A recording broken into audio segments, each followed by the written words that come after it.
여러분께서 매일 지갑에서 빠져나가는 그 돈들, 혹시 여러분을 더욱 가난하게 만들고 있는 것은 아닐까요? 오늘 제가 말씀드릴 내용은 한국의 가난한 사람들이 절대 끊지 못하는 9가지 소비 함정에 대한 충격적인 진실입니다. 저는 김철수입니다. 50년간 한국 사회의 경제 변화를 지켜봐온 경제학자이자 스스로도 극빈층에서 시작해 중산층으로 올라온 사람입니다. 1970년대 서울 변두리 달동네에서 태어나 아버지는 막노동, 어머니는 공장 여공으로 일하시며 우리 가족 6남매를 키우셨습니다. 그 시절부터 지금까지 저는 수만 명의 가난한 사람들을 만나고 상담해왔습니다. 그리고 발견한 충격적인 사실이 있습니다. 가난한 사람들은 부자들보다 오히려 더 많은 돈을 낭비한다는 것입니다. 어떻게 이런 일이 가능할까요? 오늘 이 영상에서 그 비밀을 모두 공개하겠습니다. 단 30분만 투자하시면 여러분은 가난의 함정에서 벗어나는 방법을 완전히 터득하게 될 것입니다. 혹시 여러분도 이런 생각을 해보신 적 있으신가요? 월급은 그럭저럭 괜찮은데 왜 돈이 항상 모자랄까? 열심히 일하는데 왜 통장 잔고는 늘 바닥일까? 다른 사람들은 어떻게 돈을 모으는 걸까? 만약 이런 고민을 해보셨다면 오늘 이 영상이 여러분의 인생을 바꿀 수 있습니다. 지금부터 말씀드릴 9가지 소비재는 여러분이 절대 예상하지 못했던 것들일 겁니다. 그리고 이것들이야말로 여러분을 가난에서 헤어나지 못하게 하는 진짜 범인들입니다. 서론, 가난의 진짜 정체를 아시나요? 제가 처음 경제학을 공부하기 시작했을 때 가장 충격적이었던 것은 가난한 사람이 부자보다 더 비싸게 산다는 사실이었습니다. 이것을 경제학에서는 가난세 텍스라고 부릅니다. 예를 들어 볼까요? 부자는 대용량으로 사서 단가를 낮추지만 가난한 사람은 당장 돈이 없어서 소량씩 비싸게 삽니다. 부자는 집을 사서 월세를 받지만 가난한 사람은 평생 월세를 냅니다. 부자는 좋은 신용등급으로 낮은 이자로 돈을 빌리지만 가난한 사람은 높은 이자를 감수해야 합니다. 하지만 이것보다 더 심각한 문제가 있습니다. 바로 소비 패턴의 차이입니다. 제가 직접 목격한 충격적인 사례. 2019년 저에게 상담을 받으러 온 김영희 씨, 가명, 당시 32세의 이야기입니다. 그녀는 편의점에서 야간 아르바이트를 하며 월 140만 원을 벌고 있었습니다. 선생님, 저는 정말 검소하게 살고 있어요. 브랜드 옷도 안 사고, 여행도 안 가고, 술도 거의 안 마셔요. 그런데 왜 돈이 한 푼도 안 모일까요? 그래서 그녀의 가계부를 자세히 분석해 보았습니다. 결과는 정말 충격적이었습니다.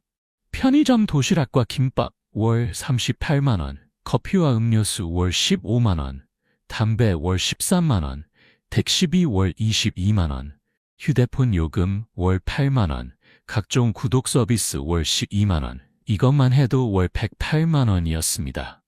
월급의 77%를 이런 것들에 쓰고 있었던 거죠. 그럼 집에서 밥 해먹으면 되잖아요?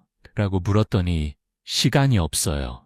밤에 일하고 낮에 자야 하는데 언제 장보고 요리해요? 라고 하시더군요. 여기서 저는 깨달았습니다. 가난한 사람들은 시간을 돈으로 사려고 하지만 결국 더 많은 돈을 잃는다는 것을. 부자들의 진짜 비밀. 그럼 부자들은 어떨까요? 제가 상담했던 한 중소기업 사장님 연봉 8천만 원의 경우를 보겠습니다. 집에서 도시락 싸서 출근, 월 12만 원. 회사 근처 헬스장, 월 6만 원. 공공도서관에서 독서, 월 0원. 자전거 출퇴근, 월 3만 원. 집에서 커피, 월 3만 원. 똑같이 한 달을 살았는데 생활비가 월 24만 원에 불과했습니다. 김영희 씨의 4분의 1 수준이었죠. 그런데 더 놀라운 건 이 사장님이 삶의 질이 더 좋다고 말씀하신 것입니다. 집에서 해먹는 음식이 더 맛있고 자전거 타는 것도 운동이 되고 도서관에서 책 읽는 것도 힐링이 된다는 거죠. 바로 여기에 가난과 부의 차이가 숨어 있습니다. 가난한 사람들이 집착하는 첫 번째 소비재, 즉석식품과 편의음식, 편의점의 달콤한 함정. 한국의 편의점 밀도는 세계 최고 수준입니다.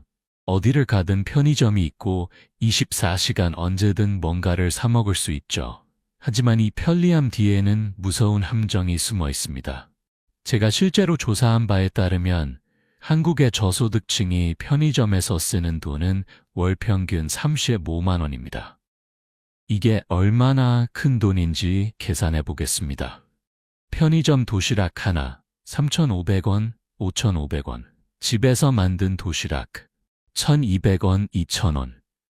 차이가 2,000원, 3,500원입니다. 하루 한 끼씩만 편의점 도시락을 사 먹어도 한 달에 6만 원서 10만 원을 더 쓰는 거죠. 하지만 문제는 여기서 끝나지 않습니다.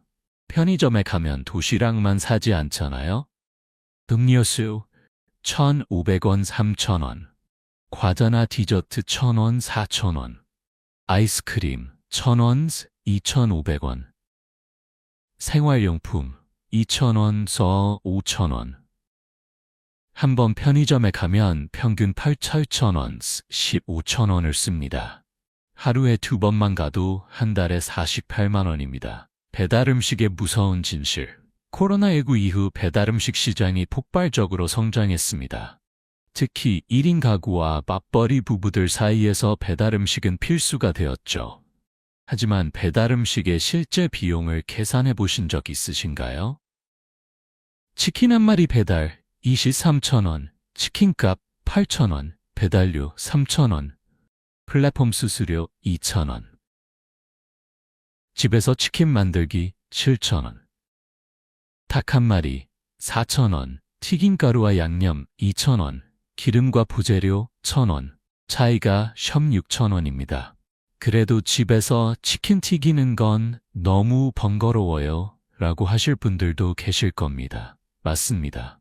하지만 다른 메뉴들도 보세요. 중국집 짜장면 배달에 7,000원, 집에서 짜장면 1,500원, 라면 짜장 소스, 피자 배달 3,000원, 집에서 피자 8,000원, 족발, 족 35,000원, 집에서 족발 2,000원. 평균적으로 배달 음식은 집에서 해먹는 것보다 3에서 4배 비쌉니다. 라면 공화국의 슬픈 현실. 한국 사람들의 라면 소비량은 세계 1위입니다. 1인당 연간 74.1개의 라면을 먹는다고 합니다. 하지만 라면의 경제적 효율성을 생각해 보신 적 있으신가요? 신라면 하나 890원, 쌀밥 한 공기 280원. 칼로리로 비교해 보면 신라면 하나 550kcal, 쌀밥 한 공기 300kcal 같은 칼로리를 얻으려면 쌀밥이 훨씬 저렴합니다. 게다가 영양적으로도 쌀밥이 더 균형 잡혀 있죠. 하지만 가난한 사람들이 라면을 찾는 이유는 다른 곳에 있습니다. 1. 조리 시간이 짧다. 3분이면 끝. 2. 설거지가 간단하다. 그릇 하나만 씻으면 됨. 3. 보관이 쉽다. 상온에서 장기 보관 가능. 4. 심리적 위안. 스트레스 받을 때 먹고 싶어짐. 결국 시간과 편의를 위해 돈을 더 쓰는 거죠. 제가 만난 한 대학생은 자취하면서 하루 3끼를 모두 라면으로 해결했습니다. 한 달 라면값만 8만 원이었어요. 그 돈으로 쌀과 기본 장거리를 사면 한 달 반은 먹을 수 있는 양이었죠. 왜 그렇게 사세요? 라고 물었더니 요리하는 법을 모르겠어요. 그리고 재료 사면 남아서 버리게 될 것 같고요 라고 하시더군요. 이게 바로 가난의 악순환입니다. 요리를 배울 시간과 여유가 없어서 비싼 즉석식품에 의존하고 그래서 돈이 더 없어지고 그래서 더더욱 요리할 여유가 없어지는 거죠. 두 번째 소비재, 담배와 음주, 스트레스 해소라는 값비싼 변명. 담배, 하루 한 갑의 충격적인 계산. 한국의 담배값은 계속 오르고 있습니다. 현재 대부분의 담배가 4,500원 선입니다.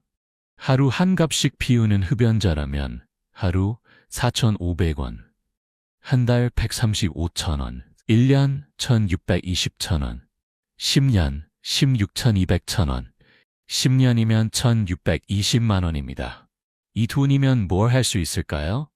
중소형 자동차 1,500만 원, 원룸 전세 보증금 1,500만원. 대학원 학비 2년치 1,600만원. 소상공인 창업자금 1,500만원. 담배 하나 때문에 이 모든 기회를 포기하는 겁니다. 더 심각한 건 담배로 인한 기회비용입니다. 1. 건강 악화로 인한 의료비, 연평균 50만원 추가. 2. 업무 능률 저하, 흡연 시간으로 인한 생산성 감소. 3. 사회적 비용, 흡연 가능 장소 제한으로 인한 불편. 4. 보험료 할증, 생명보험료 20-30% 추가. 실제로 한 연구에 따르면 흡연자는 비흡연자보다 평생 3천만 원 이상을 더 지출한다고 합니다. 술의 경제악, 서민들의 착각. 한국인의 음주 문화는 세계적으로도 유명합니다. 특히 직장인들 사이에서는 술자리가 인간관계의 기본이라는 인식이 강하죠. 하지만 음주에 들어가는 실제 비용을 계산해 보신 적 있나요? 평일 저녁 회사의 명기준. 삼겹살 4인분 60,000원, 소주 4병 6,000원, 맥주 4병 2,000원, 된장찌개, 공기밥 16,000원, 계산서 112,000원, 1인당 28,000원, 2차 노래방비 30,000원, 맥주 4병 20,000원, 안주 5,000원, 계산서 65,000원, 1인당 16,250원. 총 1인당 지출 4,250원. 여기에 집에 가는 택시비까지 더하면 5만 원이 훌쩍 넘습니다. 주 2회만 이런 회식을 해도 한 달에 40만 원입니다. 1년이면 480만 원이죠. 그래도 인간관계 때문에 어쩔 수 없어요 라고 하시는 분들 많죠. 하지만 정말 그럴까요? 제가 상담했던 한 회사원은 술자리에 안 나가면 왕따 당한다며 매달 회식비로 50만 원을 쓰고 있었습니다. 하지만 실제로 회식을 줄여보니 업무에는 전혀 지장이 없었고 오히려 아침에 더 맑은 정신으로 일할 수 있어서 업무 능률이 올라갔다고 하더군요. 혼술의 무서운 확산. 최근에는 혼자 마시는 혼술 문화가 확산되고 있습니다. 편의점에서 맥주나 소주를 사서 집에서 마시는 거죠. 편의점에서 사면 저렴하잖아요 라고 생각하실 수 있지만 실제로 계산해보면 편의점 소주 한 병 1,690원, 편의점 안주 3,800원, 하루 음주 비용 평균 6,000원, 한 달 180,000원, 1년 2,060,000원, 연간 216만 원입니다. 더 문제는 혼술의 중독성입니다. 스트레스를 받을 때마다 술에 의존하게 되면서 점점 음주량이 늘어나게 됩니다. 제가 만난 한 1인 가구 직장인은 매일 편의점에서 맥주 2캔과 안주를 사서 집에서 마셨습니다. 하루 종일 일하고 나면 이 정도 위안은 있어야죠 라고 하시더군요. 하지만 계산해보니 이분의 월 음주 비용이 25만 원이었습니다. 월급의 12%를 술에 쓰고 있었던 거죠. 세 번째 소비재, 복권과 도박. 한탕주의라는 달콤한 도로또, 800만 분의 1의 희망. 이번 주엔 될 거야. 매주 토요일마다 로또방을 찾는 사람들의 공통된 바람입니다. 현재 로또 1등 당첨 확률은 8,145,060분의 1입니다. 이게 얼마나 낮은 확률인지 다른 것들과 비교해 보겠습니다. 벼락 맞을 확률, 1,000분의 1. 비행기 추락사고, 10,000분의 1. 같은 날 다른 사람과 생일이 같을 확률, 2분의 1. 로또 1등 당첨, 8,145,060분의 1. 로또에 당첨될 확률이 벼락 맞을 확률보다도 8배나 낮습니다. 하지만 더 심각한 건 로또를 사는 패턴입니다. 주 1회 아소장씩 구매하는 경우 주간 지출 5,000원, 월간 지출 2,000원, 연간 지출 240,000원, 10년간 2,400,000원, 10년간 240만 원을 로또에 투자해서 당첨될 확률은 여전히 극히 낮습니다. 그런데 이 240만 원을 다른 곳에 투자했다면 연 3% 복리 적금, 10년 후 약 280만 원, 20년 후 약 650만 원, 연 7% 주식 투자, 10년 후 약 480만 원, 20년 후 약 950만 원.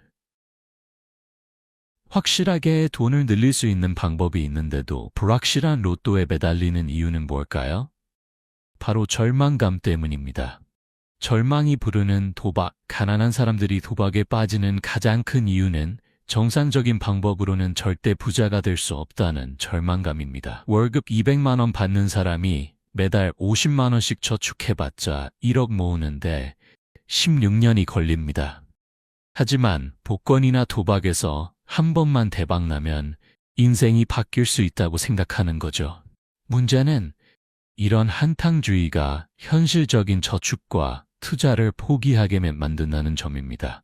제가 만난 한 40대 남성은 매주 로또를 10장씩 스포츠 토토까지 해서 한 달에 15만 원을 도박에 쓰고 있었습니다. 15만 원이면 적지 않은 돈인데 그냥 저축하시면 어떨까요?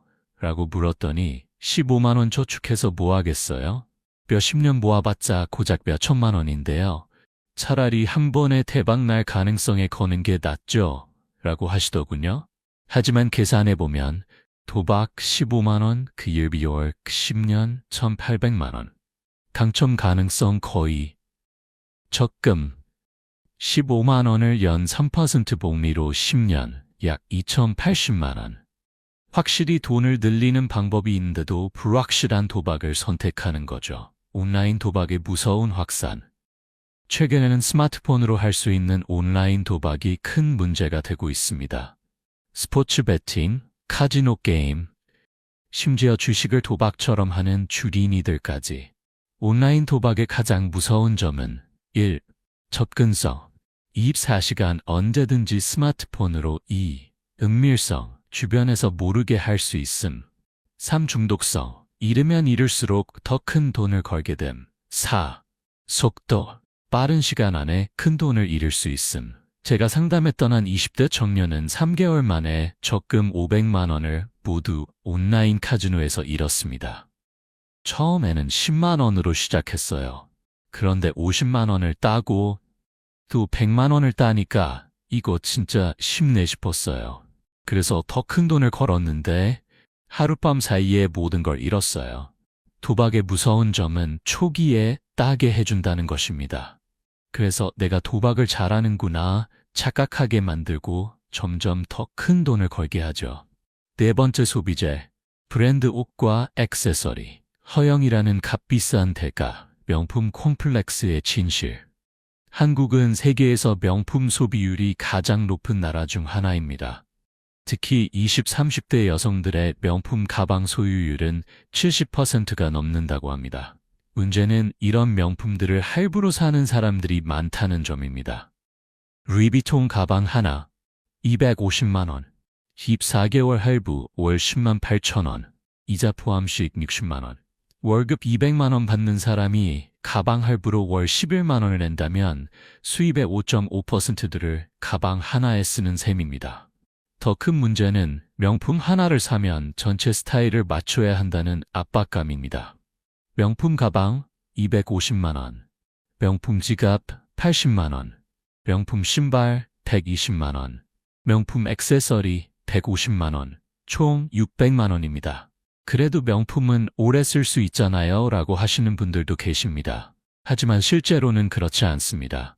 유행의 변화 주기 2, 3년, 실제 사용기간 평균 3, 4년, 재판매 가치 구입가의 39%, 결국 명품도 소모품인 셈입니다. 브랜드 운동화의 함정, 젊은 층에서는 특히 브랜드 운동화에 대한 집착이 심합니다. 조던 신발 25만 원, 40만 원, 나이키 에어맥스 15만 원, 25만 원, 아디다스 30만 원, 50만 원, 일반 운동화 3만 원, 8만 원. 기능적으로는 큰 차이가 없는데도 브랜드 값으로 3와 5배를 더 지불하는 거죠. 더 문제는 한정판 문화입니다. 한정판이라고 하면 몇십만 원짜리 신발도 서슴없이 사는 사람들이 많습니다. 제가 만난 한 대학생은 아르바이트로 번 돈 300만 원으로 운동화 덜큘레를 샀습니다. 평균 37만 원짜리 신발들이었죠. 이거 다 언제 신어요? 라고 물었더니 사실 신지는 않아요. 그냥 모으는 재미로 사는 거예요. 나중에 값이 오를 수도 있고요 라고 하시더군요. 운동화를 투자라고 생각하는 거였습니다. 하지만 실제로 운동화가 투자 가치를 가지는 경우는 전체의 1%도 안 됩니다. 패스트 패션에 숨겨진 비용, 명품은 비싸니까 저렴한 옷을 사죠 라고 하시는 분들도 계십니다. 하지만 패스트 패션도 함정이 있습니다. H&M, 자라, 유니클로 등에서 티셔츠 2만원, 4만원, 청바지 5만원, 8만원, 재킷 8만원, 15만원. 개별 가격은 저렴해 보이지만 유행을 따라가려다 보면 끊임없이 사게 됩니다.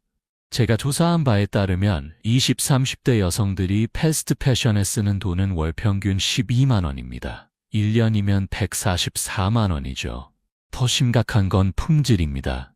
패스트 패션 옷들은 보통 1, 2시즌만 입고 버리게 됩니다. 결국 비싸더라도 좋은 옷 몇 벌을 오래 입는 게 경제적입니다. 화장품과 미용의 끝없는 욕구. 한국 여성들의 화장품 지출은 세계 최고 수준입니다. K-뷰티 열풍으로 더욱 다양한 제품들이 쏟아져 나오고 있죠. 기초 화장품 한 세트, 토너, 로션, 에센스, 크림, 고급 브랜드 40만원자 80만원, 중급 브랜드 15만원 30만원, 저가 브랜드 5만원자 12만원, 색조 화장품, 파운데이션 5만원 8만원, 립스틱 3만원자 6만원, 아이섀도우 4만원자 10만원, 스킨케어 마스크팩 월 5만원자 10만원, 에센스 10만원, 20만원, 앰플 8만원, 15만원. 월 평균 20만원, 40만원을 화장품에 쓰는 여성들이 많습니다. 문제는 인플루언서 마케팅의 영향입니다. 유튜브나 인스타그램에서 이거 진짜 좋아요 라고 하면 너도 나도 사게 되죠. 제가 만난 한 20대 직장 여성은 화장대에 사용하지 않는 화장품이 200개가 넘었습니다. 총 구입 비용이 500만 원이 넘었는데 실제로 쓰는 건 10개 정도였어요. 왜 이렇게 많이 사셨어요? 라고 물었더니 유튜브에서 좋다고 해서 샀는데 막상 써보니 제 피부에 안 맞는 것들이 많아요. 그런데 버리기는 아까우니까 쌓아두게 되네요. 라고 하시더군요. 5번째 소비재, 최신 스마트폰과 전자기기. 기술의 노예가 되다. 스마트폰 업그레이드 강박증. 한국인의 스마트폰 교체 주기는 평균 2.8년입니다. 하지만 젊은 층으로 갈수록 이 주기가 더 짧아집니다. 최신 아이폰 프로 170만원, 200만원, 플래그십, 갤럭시 140만원, 180만원, 중급형 스마트폰 50만원, 80만원, 저가형 스마트폰 20만원, 40만원.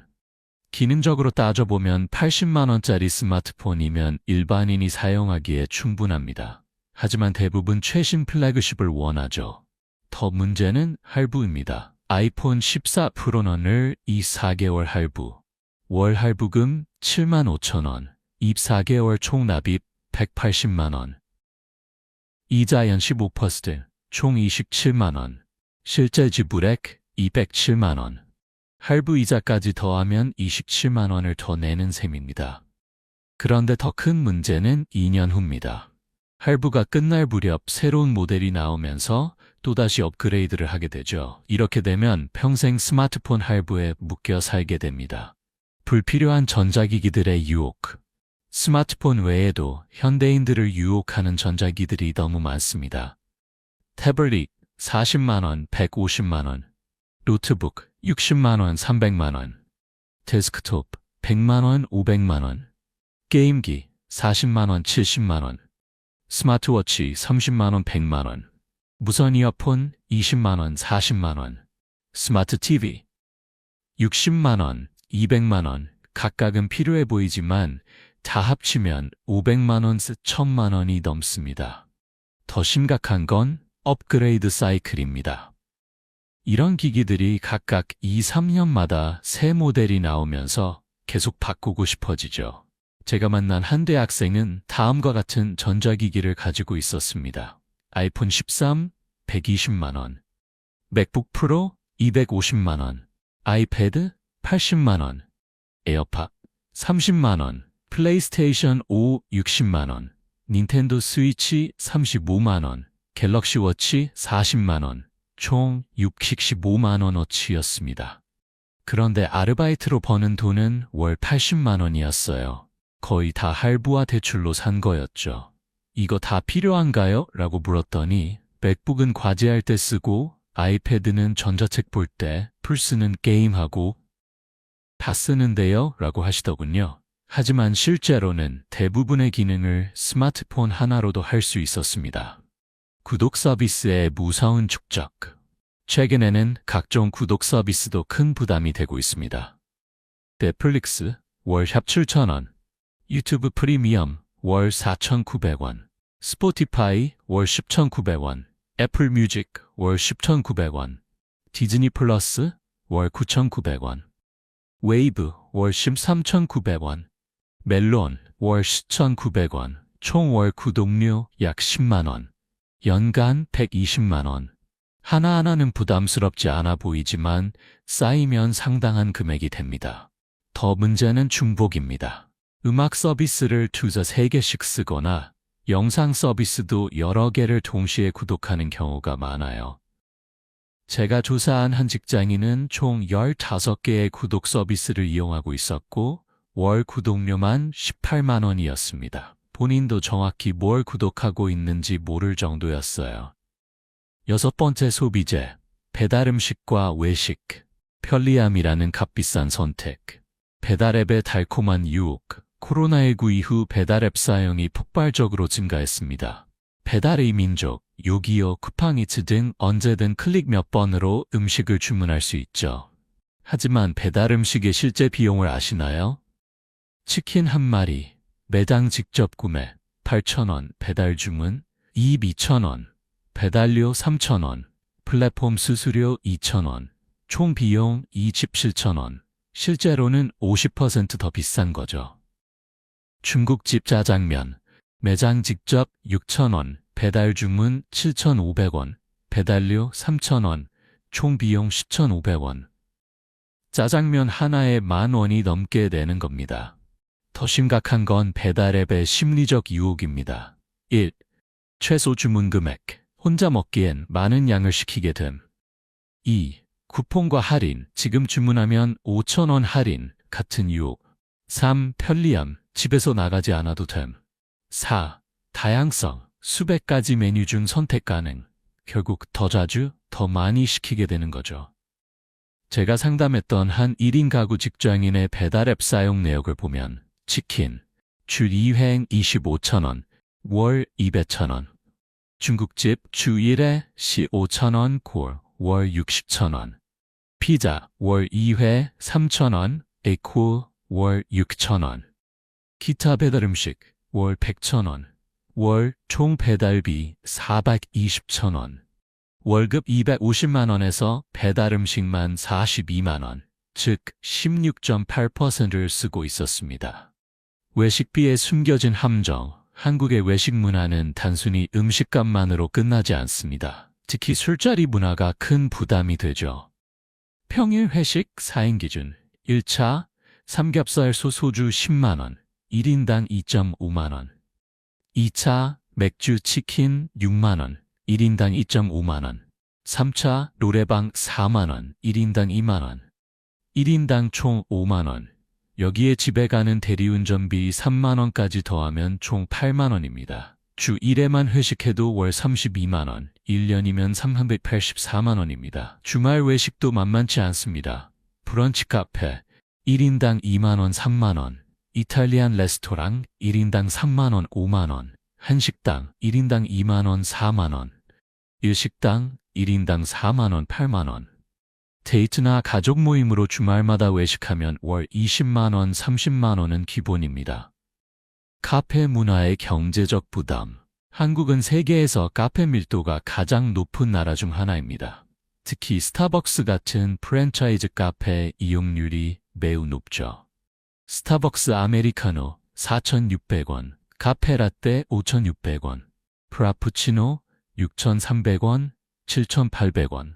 하루 한 잔씩만 마셔도 하루 5,000원, 평균. 한 달 150,000원, 1년 1,800,000원. 연간 180만 원을 커피에 쓰는 겁니다. 집에서 커피 타서 마시면 되잖아요. 라고 하면 카페 분위기가 좋아서 또는 친구들 만나려면 카페에 가야죠. 라고 하시는 분들이 많습니다. 하지만 홈카페를 만들면 비용을 크게 줄일 수 있습니다. 원두 커피, 고급 원두 기준, 원두 1kg 4만 원, 10잔당 비용 약 400원, 월 30잔 12,000원. 카페에서 마시는 것보다 90% 이상 저렴합니다.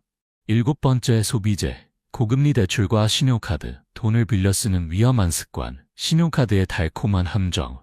신용카드는 현대인의 필수품이지만 잘못 사용하면 가장 무서운 부채의 늪이 될 수 있습니다. 신용카드 이자율, 일시불 연체 연 24%, 현금 서비스 연 15.9% 19.9%, 카드론 연 11% 15%, 리볼빙 연 15% 17%. 이게 얼마나 높은 이자인지 아시나요? 은행 정기예금 금리가 연 3% 수준인 것과 비교하면 5살 8배 높습니다. 100만 원을 카드로 현금 서비스 받아서 최소 납입만 할 경우 월 최소 납입액 5만 원, 원금 2만 원 플러스 이자 3만 원.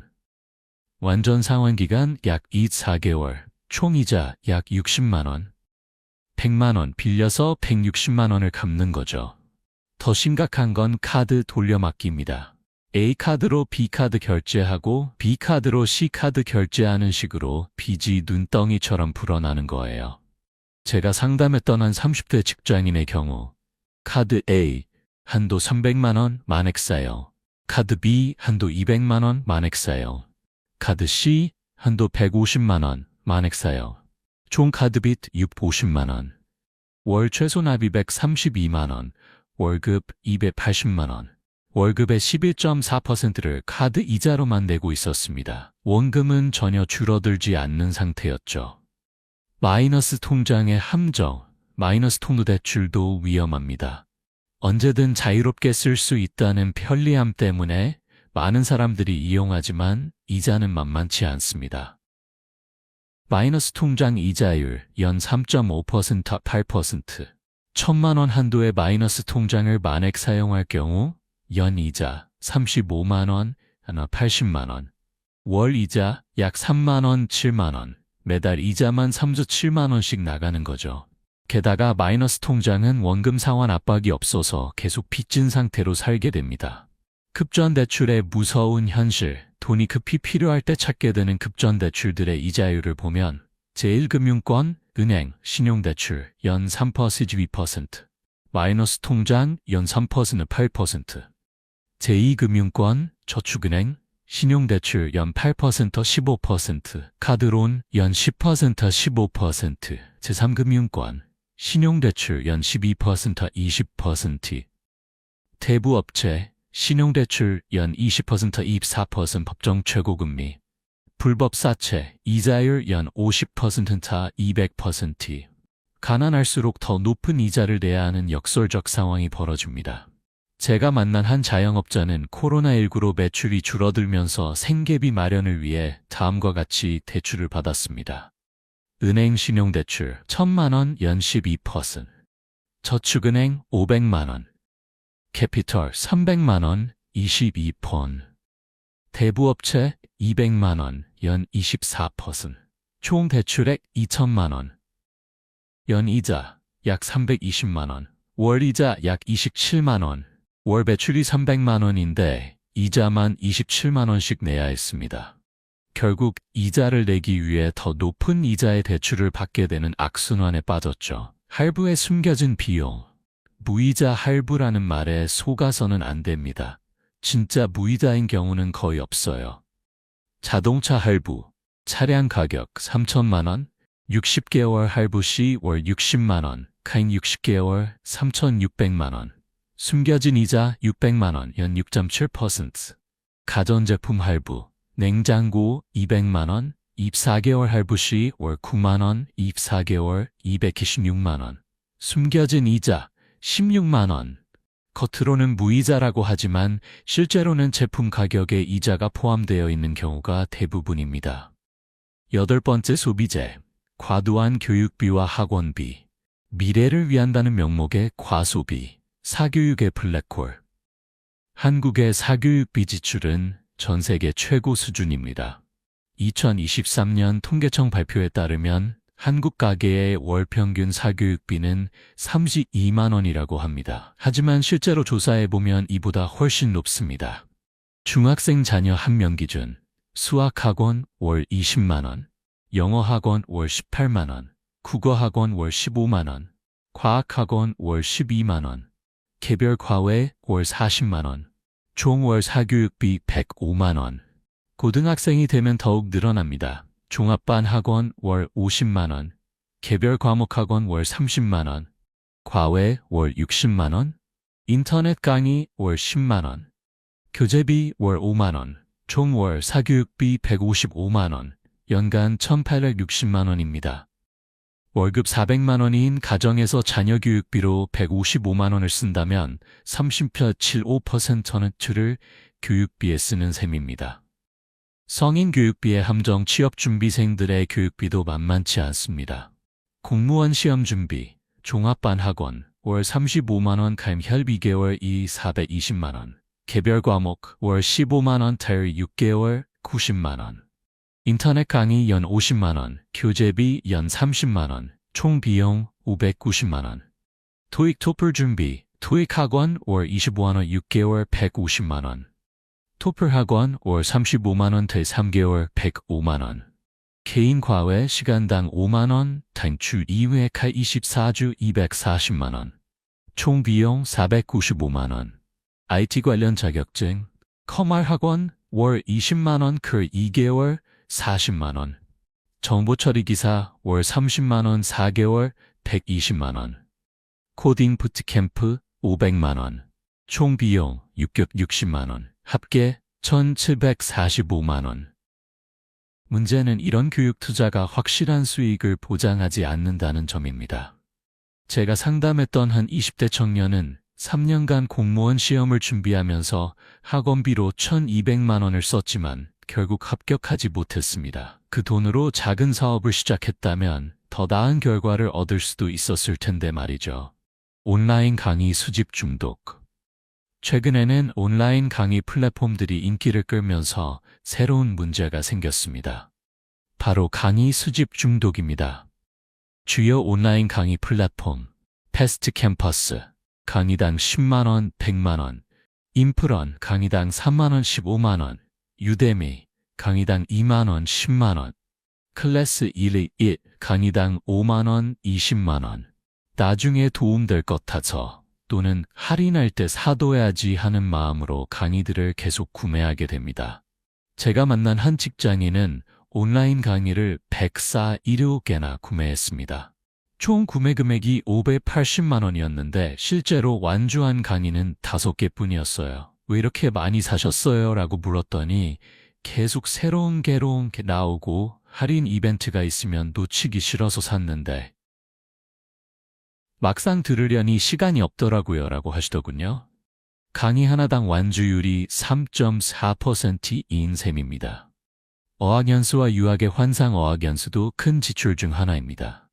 필리핀 어학연수 3개월, 학비 300만 원, 숙식비 180만 원, 항공료 80만 원, 용돈 150만 원, 총 비용 710만 원. 미국 캐나다 어학연수 6개월, 학비 800만 원, 숙식비 600만 원, 항공료 200만 원, 생활비 600만 원, 총 비용 2,200만 원. 하지만 어학연수의 실제 효과는 어떨까요? 제가 추적조사한 바에 따르면 어학연수를 다녀온 사람 중 토익 점수가 200점 이상 오른 사람은 전체의 30%뿐이었습니다. 나머지 70%는 100점 미만 상승하거나 오히려 떨어지는 경우도 있었어요. 그 2,200만 원으로 한국에서 개인 과외를 받으면 원어민 과외, 시간당 8만 원, 결주 3회 등 50주 1,200만 원. 나머지 1,000만 원, 다른 투자나 저축 더 효율적일 수 있습니다.